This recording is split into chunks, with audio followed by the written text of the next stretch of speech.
एकविरा आईचे दर्शन घेऊन मन खूप प्रसन्न वाटलं. गाभाऱ्याच्या बाहेर आलो आणि मंदिराच्या बाहेर आम्ही बराच वेळ बसलेलो. तर श्रियान लागला इथे धावायला. श्रियांची मस्ती सगळीकडे चालू असते आणि आज तो खूप जास्त दमलेला होता. पायऱ्या चढून गेला, तिथे धावला पण मग तो झोपून गेला आणि मग आम्ही पायऱ्या उतरायला लागलो. तर पायऱ्यांच्या इकडेच भरपूर सारे स्टॉल आहेत एकविरा आईंच्या फोटोचे, फुलांचे, हाराचे, पेड्यांचे वगैरे असं काय काय. तर इथे एक स्टॉल आम्हाला दिसला औषधांचा. तर तिथे काकीला काहीतरी औषध पाहिजे होतं, जे की मुळ्यांचं वगैरे असं काय काय औषध असतं. त्याच्यामुळे तिथे आम्ही औषध घेतला आणि मग खाली उतरलो आणि आम्हाला प्रसाद पाहिजे होता आणि चिक्की पाहिजे होतं. तर आम्ही चिक्कीच्या दुकानामध्ये आलो आणि ते चिक्की, चॉकलेट्स असं काय काय घेतलं आणि मग घरी यायला निघालो.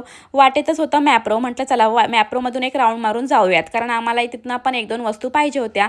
तर मॅप्रोच्या आत एंट्री केली आणि तिथे पहिला आम्ही ग्रीन ॲपलचा ज्यूस पिला आणि श्रियांची घाई की आई मला पटकन दे म्हणून.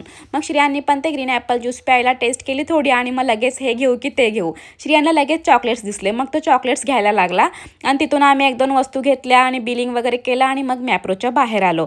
तर बाहेर आल्यावर इथे मस्त एक गेम होता, जे की चॉकलेट्स असं उचलायचं असतं.